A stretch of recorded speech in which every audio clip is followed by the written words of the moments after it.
عنا محمد صلی اللہ علیہ وسلم بما هو اہل. بسم اللہ الرحمن الرحیم. ہم اپنے سبق میں گفتگو کر رہے ہیں اسماء متمکنہ کے سلسلے میں، یعنی وہ اسماء کہ عامل کے بدلنے کے ساتھ ساتھ جن کا اعراب بدلتا رہتا ہے. 6 قسموں کا تذکرہ گزر چکا ہے. اب ہم آج 7ویں اور 8ویں قسم کا تذکرہ کرتے ہیں. اسکرین کی طرف چلیں. الدرس الحادی والستون، 61واں سبق. اس میں متمکن کا اعراب نمبر 3.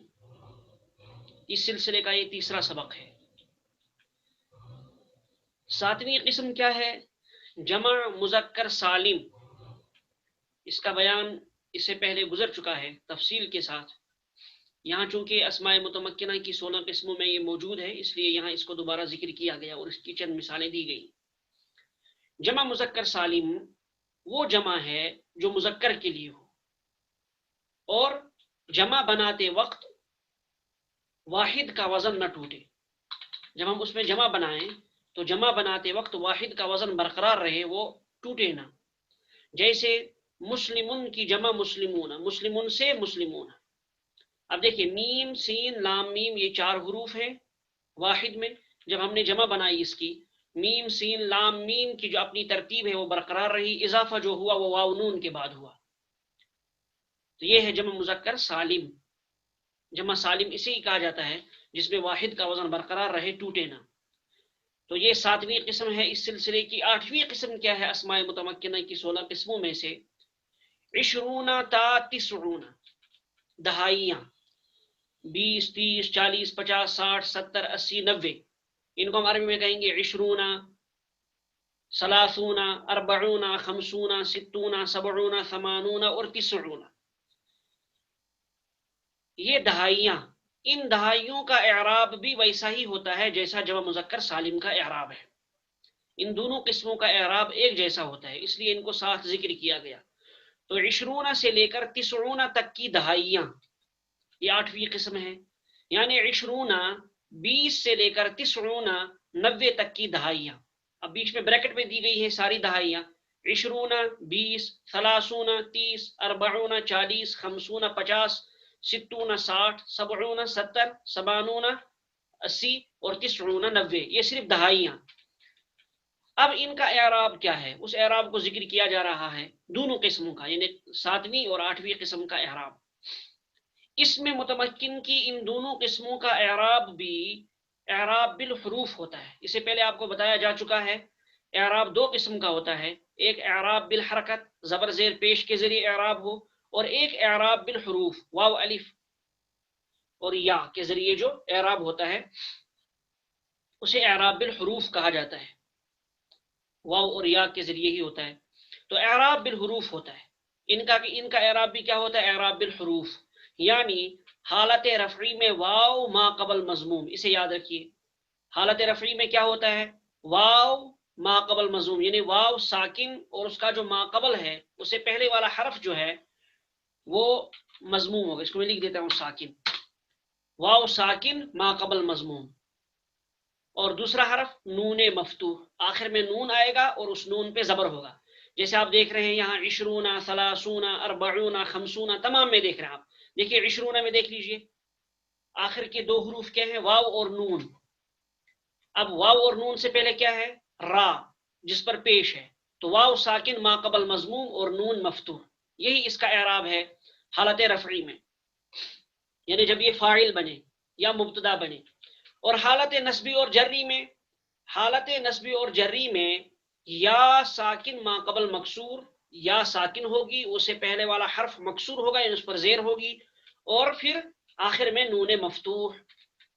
یہ حالت نصبی اور جری کا اعراب ہے. دونوں صورتوں میں ایک ہی اعراب ہوتا ہے. حالت نصبی میں بھی وہی اعراب ہوتا ہے اور حالت جری میں بھی وہی اعراب ہوتا ہے. تو حالت نصبی اور جری میں یا ساکن ما قبل مکسور اور نون مفتوح. اب مثالیں لے لیجئے، ہر ایک کو عنوان کے تحت ذکر کیا گیا، حالت رفعی میں، حالت نصبی میں اور حالت جری میں. سب سے پہلے دیکھیے حالت رفعی میں مسلمون کا اعراب کیا ہے، یعنی جمع مذکر سالم کا. پہلی قسم کیا ہے؟ جمع مذکر سالم.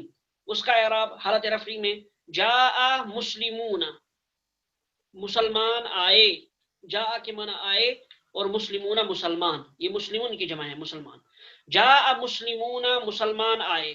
اصل حروف ہے میم سین لام میم، یہ چار حروف اصل ہیں، اضافہ کیا گیا ہے واو اور نون کا، چونکہ حالت رفعی میں ہے اس لیے آپ دیکھ رہے ہیں واو ساکن ہے، اس سے پہلا والا حرف مضموم ہے اور آخر میں نون مفتوح ہے، تو حالت رفعی میں واو ساکن ما قبل مضموم اور نون مفتوح۔ حالت نصبی میں، حالت نصبی یعنی جہاں یہ مفعول بن رہا ہے آبجیکٹ، رأیت مسلمین، میں نے دیکھا مسلمانوں کو، رأیت یہ فعل با فاعل ہے، رأى فعل ہے اور تو ضمیر مرفوع متصل اس کے اندر فاعل ہے، میں نے دیکھا، کس کو دیکھا، آبجیکٹ کیا ہے، مسلمین مسلمانوں کو۔ اب دیکھیں اصل حروف میم سین لام اور میم، یہ چار حروف اصل ہیں، اب اضافہ کیا کیا گیا، یا ساکن اور نون مفتوح کا۔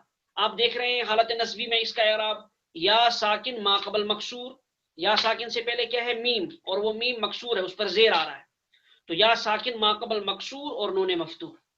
یہی اعراب بعینہ ہی حالت جری میں ہے، یعنی جب وہ مضاف الیہ بن رہا ہو یا اس پر کوئی حرف جر داخل ہو رہا ہو جمع مذکر سالم پہ، تو اس کو کہیں گے حالت جری میں ہے۔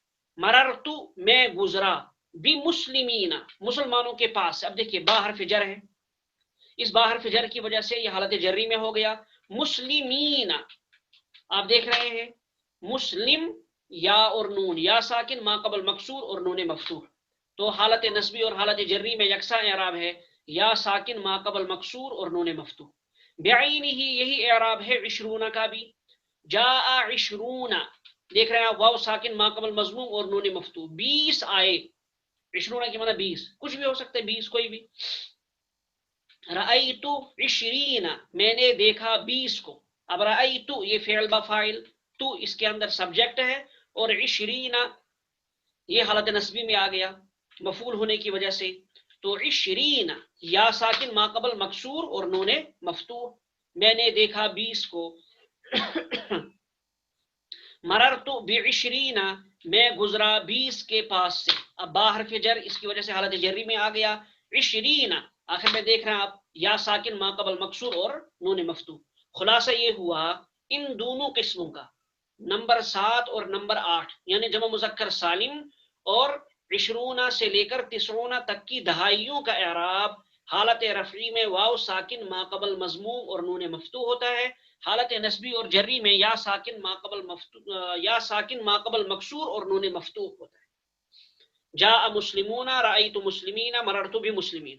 قرآن کریم کی طرف اگر آپ جائیں تو اس طرح کی مثالیں آپ کو بے شمار ملیں گی، مثلا سب سے پہلے آپ قرآن کریم میں پڑھتے ہیں، جو اکثر نمازوں میں آپ پڑھتے ہیں، الحمدللہ رب العالمین، تو العالمین کا جو لفظ ہے یہ یہی ہے، جمع مذکر سالم ہے، یہ اصل میں تھا عالمون، اب حالت جری میں آ گیا، کیوں، ربن کا مضاف الیہ بننے کی وجہ سے، رب العالمین، رب مضاف ہے، العالمین مضاف الیہ ہے، مضاف الیہ ہونے کی وجہ سے حالت جری میں آ گیا۔ اب حالت جری میں اس کا اعراب کیا ہوتا ہے، یا ساکن ما قبل مکسور اور نون مفتوح، یا آپ دیکھیں رب العالمین، مین یا ساکن ما قبل مکسور اور نون مفتوح۔ اس طرح کی بے شمار مثالیں آپ کو قرآن کریم میں ملیں گی۔ میں نے ایک مثال آپ کو دی، مندرجہ ذیل الفاظ کو اوپر دی گئی مثالوں کے طرز پر جملوں میں استعمال کریں۔ یہ جو نیچے الفاظ دیے گئے ہیں ان الفاظ کو مندرجہ بالا طرز پر جملوں میں استعمال کرنا ہے۔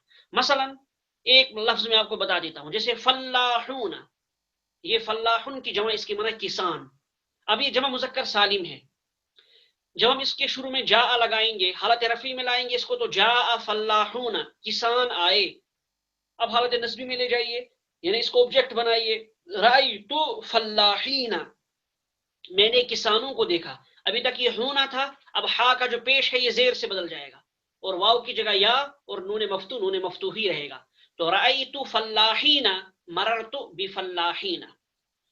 جاء مجتہدون، مجتہد کے معنی محنتی، مجتہدون محنتی لوگ، جاء مجتہدون محنتی لوگ آئے، رأیت مجتہدین مررت بمجتہدین۔ اسی طرح سے مصلون نماز پڑھنے والے، مومنون ایمان لانے والے، اس طرح سے نیچے چلیے آپ، ثلاثون اربعون جاء ثلاثون رأيت ثلاثین مررت بثلاثین جاء اربعون رأيت اربعین مررت باربعین.